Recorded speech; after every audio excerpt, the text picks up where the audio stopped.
If you want to take control of your financial future so you can retire early, but you want to pull your hair out every time you hear an unlicensed guru on Instagram or TikTok tell you it starts with a budget and that you shouldn't spend another dime unless you have to, well, then you're in the right place, my friend, because we're not going to tell you that sticking to a budget or creating a spending plan will help you build wealth and retire early. Not us and not today. Will a budget help? Of course it will. But if you're wanting to build real wealth and retire early, or just don't want to struggle living paycheck to paycheck later in life, then budgeting and watching your spending alone won't get you where you want to be. It takes more than that, and that's what we're getting into in today's video. Hi, and welcome back to Stop Being Sold. My name is Michelle, and I'm here with Brian, and in today's video, we're discussing the 5 proven strategies to retire early. And the best part is neither of these tips or strategies will require you to move back into your parents' basement or eat ramen noodles for the next year while you work toward your financial goals. That's so true. Michelle, these tips are going to come from our own experience, plus what I've seen work, in my work over the last 2.5 decades as a financial advisor. For me, I started my career while I was working in a factory, and I worked there for 15 long years before I began to implement what we're covering here today. It's funny because I went from working, Michelle, 70 hours a week and only making a measly $300. And I studied the stock market because I knew there was a better way to support my family. It's 25 years later, and I've started and opened and owned multiple financial services corporations, have thousands of clients across the country, and have partnered in building a media company that focuses on helping consumers like you make better financial decisions here on this channel. So. Yep. Michelle, you and I have talked about this a lot, and how you made the shift from over 100,000 in debt and no savings or investments to where you are now. And we come from different backgrounds and had financial situations, just like everyone else, right? But we both started to build wealth based on one key thing. Yeah, it is true. We do come from different backgrounds and have very different financial situations. But yeah, Brian, I made every mistake in the book before I figured it out and finally turned my financial situation around. And I've had a lot of people ask me, well, how did you do it? Because you went from way over here to over here. And I did struggle to build wealth until there's one thing that I really did that made the biggest difference. And it sounds really simple, but it's the thing that shifted everything for me, which is that I shifted my mindset. And I went from like a savings mindset to an accumulation mindset. And I know that was the same for you, right? Yeah, definitely. I agree with that. Yeah. And trust me, as someone who penny pinched in that savings mindset, I was penny pinching and I couldn't reach my goals faster. And put it this way, like I didn't get where I wanted to be because I was in the state of frustration and I was always worried every time I spent money. But when I shifted to this accumulation mindset, that's when things really, really took off for me. And I began to achieve my financial goals and build wealth. And I stopped freaking out all the time because my focus shifted from like, oh my gosh, hold on tight to everything to how much can I accumulate and allow that to like help continue to grow for me. So. That's because, Michelle, the savings mindset is focused on being frugal, Yeah, conserving money, and avoiding debt, right? 100%. People with a savings mindset prioritize saving money over spending it, and they're often cautious about making investments. They view money as a means of ensuring financial security and stability, and they aim to have a large emergency fund and minimal debt. I understand that. But on the flip side, the accumulation mindset focuses on increasing wealth through investing and growing your assets. Yeah. People with an accumulation mindset view money as a tool for building wealth, and they prioritize investment opportunities and financial growth over current consumption. Yeah. They're willing to take these calculated risks with their money as they believe it will pay off in the long run. And it doesn't have to be one or the other, Michelle. A balanced approach that combines aspects of both mindsets may be the most effective way to achieve financial security and grow wealth over time. Yeah, absolutely. So the first thing is to get into the right mindset. And the second step is to know what you want. And this is a big one because if you don't know where you want to go, how are you ever going to get there? So my suggestion is write it out, keep it somewhere you can see it, and like add to it and really get clear on where you want to be. That's true. And even if it's just a general idea, Yeah. it's better than nothing. One of my personal goals is to own an oceanfront property in either Florida or St. Thomas, right? And I have the search of these properties saved on Zillow, and Sure. they send me notices weekly to remind me of this Um, goal. yeah. Well, I can't wait until you have that oceanfront property. I will be the first to visit. Oh my gosh. Well, a game changer for me, speaking of goals, was to break down my financial goals into like a 1 year time frame. And so I set yearly goals and then I break it down further into quarterly. And then break it down further into months where each month has action items to lead me to the quarterly goals, which lead me to the yearly goals. And it was just easier for me. I felt a lot better, right? I felt a sense of accomplishment when I looked and I was achieving these monthly and quarterly goals, it rather than some big abstract goal out there that seems almost impossible to Yeah, achieve.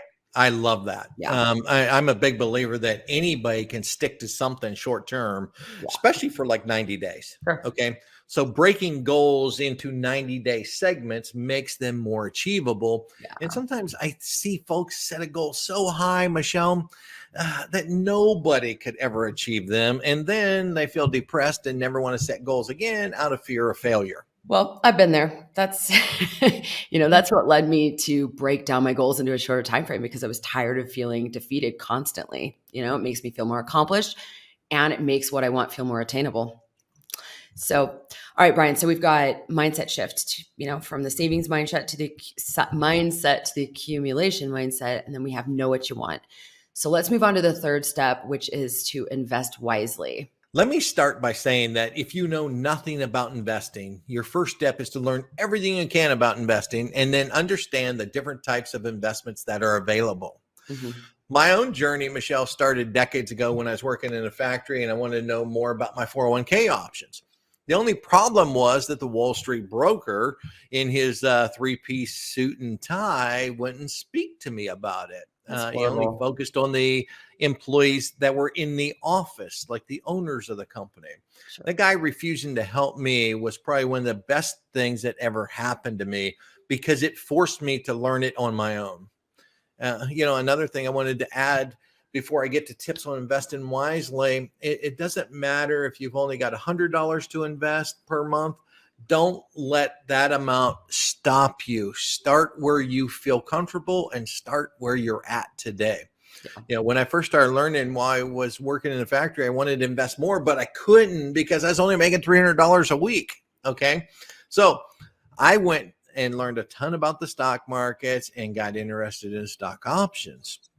So I made the transition to options because I could leverage my money and make more money without tapping too much into my weekly $300 salary. So Yeah, and for me, it was just dollar cost averaging, into both crypto and traditional markets. I put in what I could, and that was it. Some weeks it was $10, some weeks it was 100. It just depended on what I could afford. So, that goes back to the power of the accumulation mindset. right.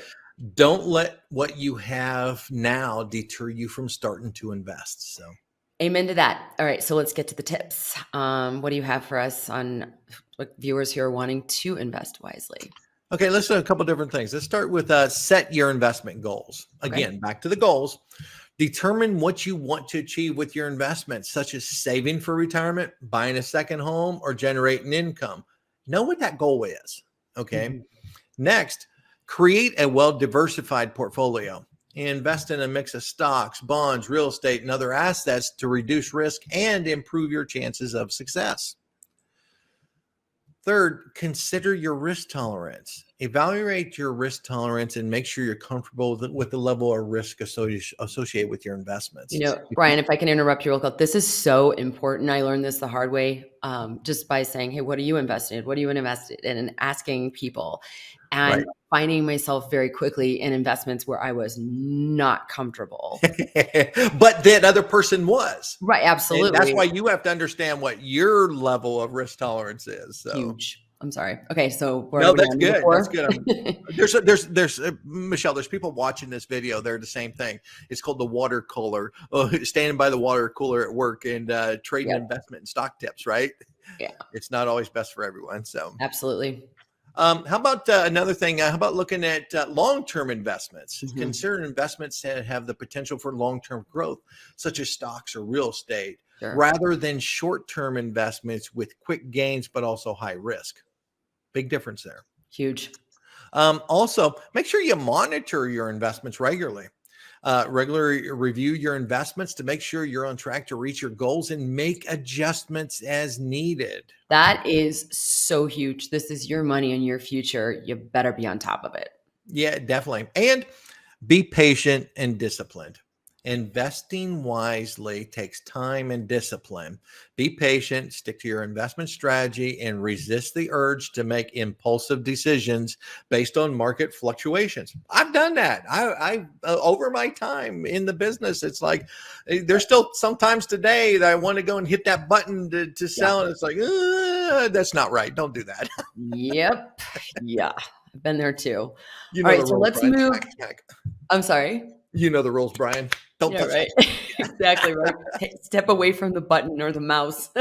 Back. All right, so let's move on to the fourth step, which is to save as much as possible. Now, this includes taking advantage of an employer sponsored retirement plan like a 401k or an IRA and contributing as much as you can afford each month. Yeah. And if your employer doesn't offer a retirement plan, Michelle, consider opening a traditional IRA or a Roth IRA on your own. The earlier you start saving, the more time your money has to grow, and less you'll have to save each month to reach your long-term goals. All right, so what tips do you have for people when it comes to saving? First things first, make saving for retirement a priority by allocating funds for it before you spend money on discretionary expenses. Okay, Pay yourself first. sure. Secondly, automate your savings. Set up automatic contributions to your retirement accounts, such as your 401k or your IRA, so you can save without thinking about it. We pay our bills that way. Sure. Why not pay yourself that way? You get used to it. So, next, slowly increase your contributions gradually. As you get raises or bonuses, increase the amount you're saving each month so you're consistently making progress toward your goals. Also, take advantage of employer matches. If your employer offers a matching contribution to your workplace retirement account, make sure you're contributing enough each month to take full advantage of that match. Get that free money, right? Free money. Lastly, track your progress. Regularly track your savings progress and make sure you're on track to reach your goals. This also means opening and reading your statements Ding, ding, ding, ding, ding. and doing your research to understand what they mean. So, Yeah, this is huge. You know, Brian, you and I have done a few videos, not so sexy, but how to read different types of yeah, financial statements. And it's so important because very oftentimes important. we don't know what we're looking at, you know? Yep. All right, so let's do the last step. I'm going to repeat these again. We've got shift to an accumulation mindset. We've got know what you want. We've got invest wisely, save, save, save. And the fifth one is really important, and it is understanding your tax consequences, because remember, it is Yeah. not what you make, it's what you keep that matters. Yeah. People who build wealth take the time to know the tax laws, period. Yes, they It's do. that simple. This is especially important when it comes to investing. Also, think about stock buying and the taxes when you sell them. In a non-taxable account, you pay taxes when you sell as either short-term or long-term capital gains based on how long you held the stocks. Right.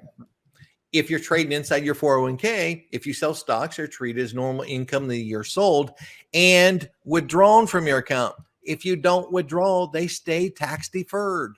Remember that.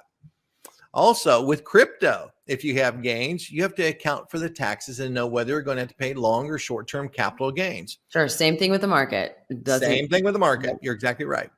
If you have huge gains in NFTs you have sold, you have to pay taxes. Let me say that one more time. If you have huge gains in NFTs you have sold, you have to pay taxes. For example, let's say you was lucky enough to buy a Bored Ape at mint price of 0.15 ETH and sold it today for 75 Ethereum. You would owe taxes on a 74.85 Ethereum gain, or roughly $116,000 gain. Yeah. It's funny, Michelle. I've had some younger NFT holders tell me in a NFT Miami event that they bought an NFT for, let's say, 1 ETH, and they sold it for 1 ETH. They wouldn't owe taxes on that. Well, they're partially right, because 1 ETH, right? But But if ETH was 1,500 when you bought the NFT and was $2,000 when you sold the NFT, they would owe taxes on the $500 gain in ETH, and vice versa. If ETH was lower than when they bought it, they would have a loss of the $500. You have to know the tax consequences of any investment. yes, you do. It's critical. Brian and I have done quite a few videos on taxes. So go check those out in our channel. But the one we'd love you to watch after this, we just recently did a video on the new IRS rule that requires you to pay transactions over $600 if you're using PayPal, Zelle, Etsy, eBay, what else? Cash App, Venmo. This is a thing. It is happening this year. Yes, So unless you want a rude tax surprise next year, a horrible tax surprise, and a paperwork nightmare, do check that video out. We're going to put it in the pinned comment and also in the description below this video. Do check that out, because I have a feeling, Brian, you and I have been sounding the alarm and trying to educate people on this, and how many people next year are going to be like, what in the world? Yes, all the time. So, all right. On that note, Brian, is there anything else you would like to add before we wrap up this video? This is about you saving and accumulating wealth, folks. Take control of it. Okay, there you go. You heard it there. If you also like the content of this video, help us grow this channel. Show us that you like the content we're producing. Hit that like button. Don't forget to subscribe. And if you've got comments you want to add to anything we've said today, or make another suggestion, feel free to. We're always making videos on the comments we get. All right. Well, thank you, Brian, for this. And thanks to everyone who watched. Thanks, everyone. Have a great day.